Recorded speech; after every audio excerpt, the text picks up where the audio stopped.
Périès, bonsoir. Bonsoir. Alors ce soir, vous avez reçu un prix. Un prix pour une boîte totalement innovante, une box, Oui. un objet connecté qu'on appelle pour l'instant Scavengy, mais peut-être qu'il changera de nom parce qu'on est au départ de ce projet. Oui. Expliquez-moi un petit peu Scavengy, cette box, ce que c'est. Alors, déjà, il faut savoir que Scavengy, c'est la contraction de scavenge et énergie. Scavenge en anglais, c'est la récupération, le glanage. Scavenger, c'est le charognard, parce que l'idée, c'est de produire de l'électricité à partir de récupération. Et cette box, effectivement, j'ai pas encore de nom pour elle, donc il va falloir que j'en trouve un. Je solliciterai sans doute le public pour ça, d'ailleurs. Et c'est un objet connecté parce qu'elle va communiquer avec votre téléphone pour vous dire combien de wattheures vous avez produit sur votre balcon ou en pédalant dans votre salon, combien de centimes vous avez économisé sur votre facture, combien de kilos de CO2 vous avez épargné à la planète. C'est pour ça qu'il est connecté, cet objet.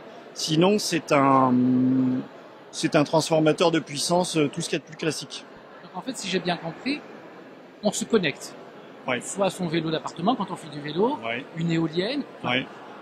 quelque objet que ce soit. Si vous avez un hamster très musclé, vous pouvez aussi. Et en fait, vous allez produire votre propre électricité qui C'est va ça. être stockée dans cette boîte-là. Elle va être stockée dans cette boîte-là et consommée par vous le plus rapidement possible.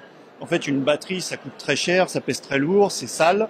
Donc on a besoin d'une petite batterie, mais on essaie de la garder aussi petite que possible.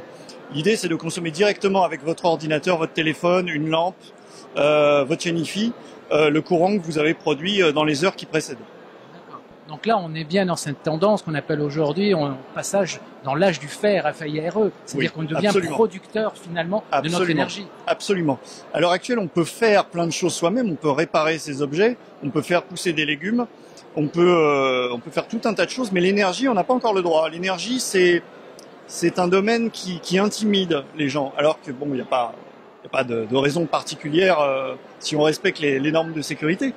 Mais moi, ce que je veux, c'est vraiment permettre aux gens de faire leur potager énergétique. C'est-à-dire de faire ce qui leur passe par la tête. Une éolienne, c'est très conventionnel, mais j'imagine que des gens vont inventer des choses complètement délirantes et qui produisent un petit peu d'énergie. Et ce petit peu d'énergie, il est très difficile à consommer. Et moi, ce que je veux, c'est créer cette plateforme physique, cette boîte, sur laquelle les gens peuvent construire ce qu'ils veulent. C'est aussi un acte citoyen. Oui. La transition énergétique, à l'heure actuelle, c'est une affaire de professionnels, d'industriels. Et les citoyens, au mieux, ils peuvent signer un chèque ou signer un contrat, s'ils ont la chance d'être propriétaires d'une maison pour mettre des panneaux solaires dessus, mais ils n'ont jamais le droit de faire quoi que ce soit de leurs mains. Et moi, ce que je veux, c'est permettre aux gens de faire des choses. Prochaines étapes? La prochaine étape, c'est mardi 13 mars. On lance le crowdfunding sur Zest. Donc, pour soutenir le projet ou précommander la box, Zest. Je vais me mettre à refaire du vélo d'appartement pour faire mon électricité. Merci. Merci à vous.